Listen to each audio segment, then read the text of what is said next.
안녕하세요. 연합인포맥스 선임기자 워싱턴이 선재규입니다. 오늘이 2021년 7월 9일 금요일입니다. 델타 변이가 아주 난립니다. 우리도 지금 긴급조치 4단계, 이제 우리가 4단계까지 지금 오늘 막 발표가 됐죠. 우선 오늘은 석유 시장 얘기부터 좀 드릴까 합니다. 지금 오페크 플러스 지난 월요일 새벽이죠. 오펙 플러스가 원래 강례회를 하려고 했는데 불과 몇 시간 전에 전격적으로 취소를 했습니다.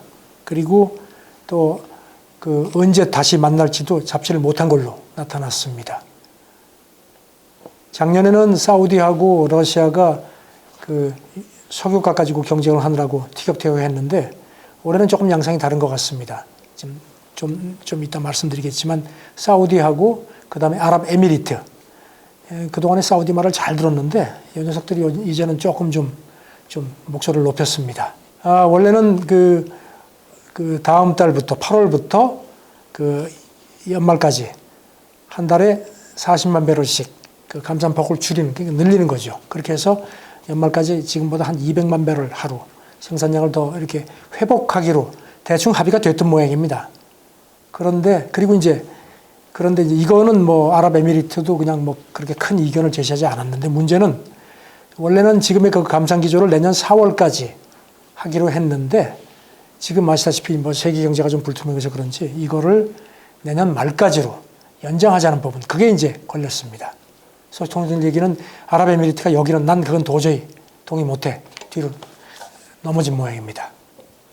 그리고 이런 석유 시장 문제도 있지만 지금 사우디하고 아랍에미리트가 이런 석유 문제 외에 정책으로도 지금 그동안에 계속 티격태격 해왔습니다. 아시다시피 아랍에미리트는 트럼프가 그렇게 막 압박을 해가지고선 이스라엘하고 몇몇 아랍국들이 수교를 했는데 거기 들어가서 이스라엘하고 아랍에미리트가 수교를 했습니다. 그러니까 사우디가 이제 그때 사우디한테 괘씸죄가 걸린 겁니다. 그리고 또 카타르를 사우디가 그동안에 이제 몰아붙여 왔는데 이걸 또 오다가 이제 사우디가 이제 카타르하고 조금 관계를 좀 이렇게 회복하려고 하니까 이걸 또 아랍에미리트가 또 걸고 넘어졌습니다. 그래서 정치적으로도 지금 서로 좋지가 않습니다.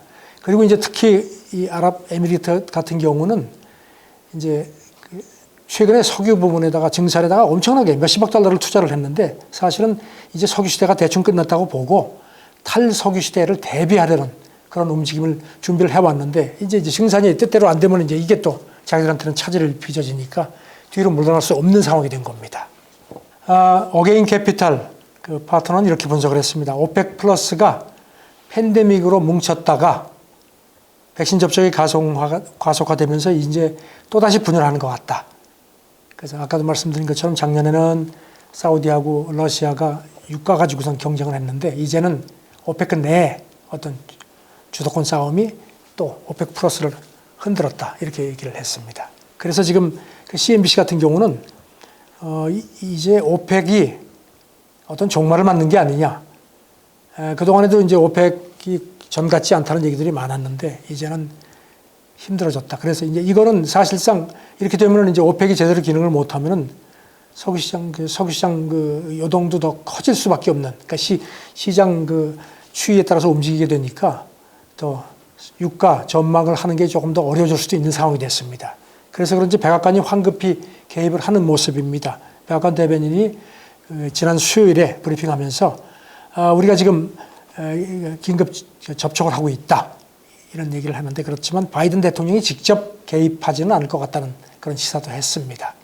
아무래도 미국은 지금 여름철에 휘발유 한참 쓸 때가 됐는데 유가가 올라가는 게 반갑지가 않죠. 지금 아시다시피 유가는 많이 뛰었습니다. 올해 들어서 벌써 상반기에 한 45% 이상 뛰었고 그리고 또 이것 때문에 지금 브렌트유 같은 것도 2018년 이후 처음으로 배럴당 77달러가 넘어섰습니다. 일각에서는 연말에 이렇게 가면 100달러 되는 거 아니냐 이런 얘기도 나오는데 골드만삭스는 한 85달러에서 한 90달러를 보고 있습니다. 지금 델타 변이가 심각하긴 한데 그 델타 변이보다는 어떤 이런 오페크 위상이 흔들리는 게 유가 추이에도 영향을 줄 것 같다는 분석이 많습니다. 월가가 그 연준이 그 인프레라든가 이런 거에 대해서 어떻게 움직일지를 참 계속 지금 머리 아프게 지금 분석을 하고 있습니다. 지금 아시겠지만 지난 6월 고용보고서 그 비농업 부문 이게 지금 그 여기 대해서 이게 나오고 나서 크게 움직이진 않았습니다. 대충 골디락스 아니냐, 너무 뜨겁지도 너무 차지도 않다 이렇게 평가를 해서 그렇게 크게 많이 움직이지 않았는데 또 오늘 새벽에 이 신규 실업수당 청구 이 지표는 또 예상을 좀 웃돌게 나왔습니다. 그래서 지금 이게 조금 경기 회복 전망에 대해서 좀 더 좀 구름이 더 짙어진 거 아니냐는 얘기들이 많아서 더 머리가 복잡하게 됐습니다. 여기 이런 가운데 웰스파고는요, 완전 고용이 이루어지려면 상당한 시간이 소요될 거다. 그래서 연준이 테이퍼링을 서두르지 않을 것 같다고 그렇게 전망을 했고요. 바클레이스의 그 마이클 가펜 수석 이코노미스트도 비슷하게 봤습니다. 연준이 8월이나 9월쯤에 테이퍼링에 관한 강한 신호를 보내고 나서 한 11월부터 테이퍼링을 실행하지 않겠느냐. 그렇게 하면서 6월 고용 보고서가 이런 관측을 거듭 뒷받침했다. 이렇게 분석을 했습니다. 그러면서 그 6월 그 보고서 때문에 연준의 테이퍼링 속도가 더 빨라지지는 않을 것 같다는 것도 덧붙였고요. 그리고 에머스트 피어폰 증권 이코노미스트는 이렇게 봤습니다. 연준 지도부가 조만간 자산 매입 속도를 줄이기 시작할 거는 분명히 시작하는 것을 분명히 선호하고 있다. 그러면서 9월 FOMC에서 테이퍼링 발표가 나오지 않겠느냐 이렇게 조금 좀 더 당겨서 내다봤습니다. 하지만 연준이 인플레 리스크를 과소평가한다는 경고도 나옵니다. 영국 버킹엄 대학 국제통화연구소장 팀 콩든 교수 얘기인데요. 월스트리트저널에 기고를 했는데 연준이 인플레 리스크를 과소평가하고 했다는 겁니다. 이 사람 얘기는. 그래서 지난 6월 FOMC에서 제시됐던 그 올해 개인 소비 지출 인플레 예상치가 3.1에서 3.5%인 거를 이제 지적을 했습니다. 그러면서 이게 1년 전에는 1.4에서 1.7%였으니까 이것보다 거의 뭐 한 2%포인트 높은 거라는 겁니다. 그러니까 그만큼 1년 전에 연준이 인플레 범위를 너무 낮게 본 거 아니냐는 겁니다. 그러면서 그 미국 공급관리자협회 ISM 자료를 인용을 해서요. 6월에 미국 물가지수가 92.1인데 이게 전달에 88보다 높고 지난해 11월 같은 경우는 65.4였다. 그리고 12월에도 77.6 이거보다 훨씬 높다는 겁니다. 이런 추세를 보면은 이게 물가가 계속 뛸 거를 예상하게 한다는 겁니다. 이 사람 얘기는. 콩든 교수는 또요. 그리고 이제 지금 연준 리서치를 주로 신 케인스 학파가 주도하는 게 아니냐 그렇게 평가를 했습니다. 그러면서 리처드 클라리다 부의장, 연준 부의장을 대표적인 사례로 그 인물로 꼽았습니다. 그래서 이쪽 사람들은 기대 인프레를 좌우한다고 보면서 통화량에 좀 관심을 덜 갖는다는 겁니다. 그러면서 킹동 교수는 지난해 6월 기준으로 총 유동성 M3 이게 1년 전보다 무려 26%나 늘어났다. 이런 점도 상기시켰습니다. 누리엘 루비니 뉴욕대 교수 닥터 둠이죠. 이 사람은 뭐 계속 인플레 심화를 경고하고 있습니다. 가디언지에 기고를 했는데요. 각국 정부하고 중앙은행이 스태그플레이션 위기를 조성한다.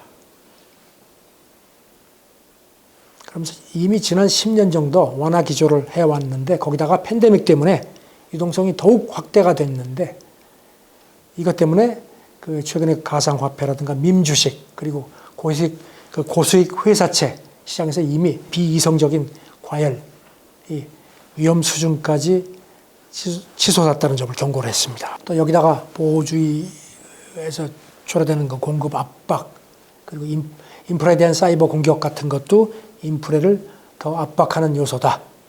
루비니 교수는 그래서 결국 1970년대식의 스태그플레이션 여기다가 2008년 이후에 부채 위기가 결합이 되면은 엄청난 시너지 충격이 올 거라고 거듭 경고를 했습니다. 이 사람은 상당히 강하게 경고해온 사람이라는 점을 염두에 두시기 바랍니다. 요새 주식 투자하시는 분들이 채권에 굉장히 관심이 많아졌죠. 참 이례적인 현상인데 지금 미국 10년물 금리 추이가 참 주목이 됩니다. 아시다시피 연준이 6월 공개한 6월 FOMC 회의록이 사실 완연히 매파 성향입니다. 그런데도 월가 쪽에서는 지금 10년물 금리가 당분간 약세라는 그런 관측들이 많습니다.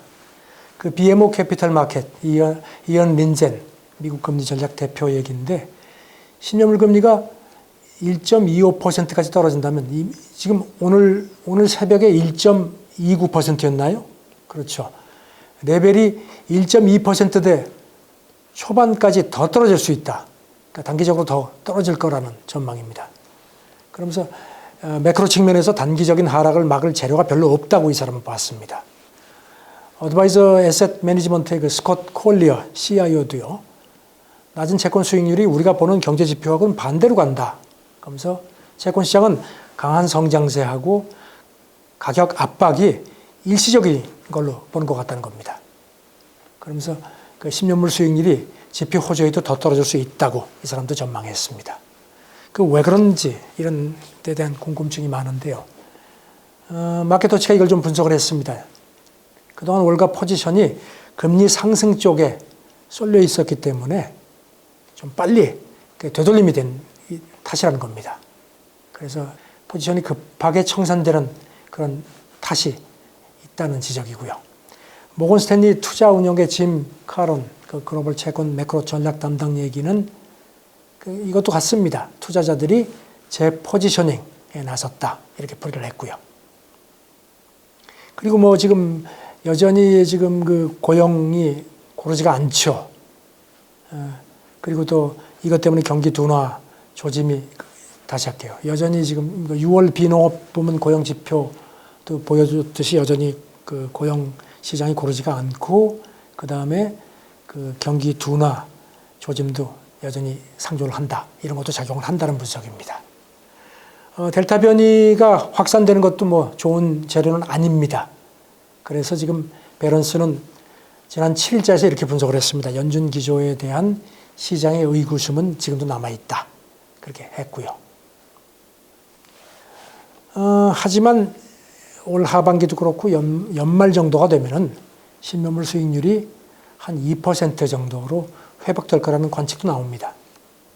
특히 올 하반기에 수직 상승할 수 있다는 전망도 있습니다. 뉴욕 라이프 인베스트먼트 로런 구딜 이코노미스트 분석인데요.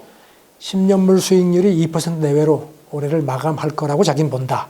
이렇게 얘기를 하면서 일자리 회복 부진이 일시적일 것 같고 그다음에 부채 증가라든가 이런 것들도 일시적인 요소이기 때문에 지속적인 인플레 변화를 꺾기는 어려울 거다. 이렇게 이런 구조적인 요인들이 고려하게 되면은 경기 회복이 이어지면서 기저적인 인플레 회복세는 다소 굳건해질 것 같다고 봤습니다. 하지만 인플레가 앞으로 2년, 3년 후에도 이어질지 그 판단은 조금 유보를 하겠다. 이렇게 조금 신중하게 뒤로 빠졌습니다. 채권 쪽에 대해서 좀 재미있는 얘기들이 들어왔습니다. 밸런스 분석이 하나 들어온 게 있는데요. 밸런스가 이렇게 지금 연준 의사록이 6월 의사록이 공개되고 나서 증시에 균열이 있다는 겁니다. 그래서 투자자들이 채권으로 급하게 피난을 간다. 이렇게 분석을 했습니다. 그러면서 이게 한 8월 중순쯤 시작되지 않을까 생각했던 증시 조정의 서막이 아닌가 하는 그런 분석도 나온다는 겁니다. 와튼 스쿨의 제러미 시걸 교수는 CNBC하고 오늘 새벽에 얘기를 했는데 이렇게 얘기를 했습니다.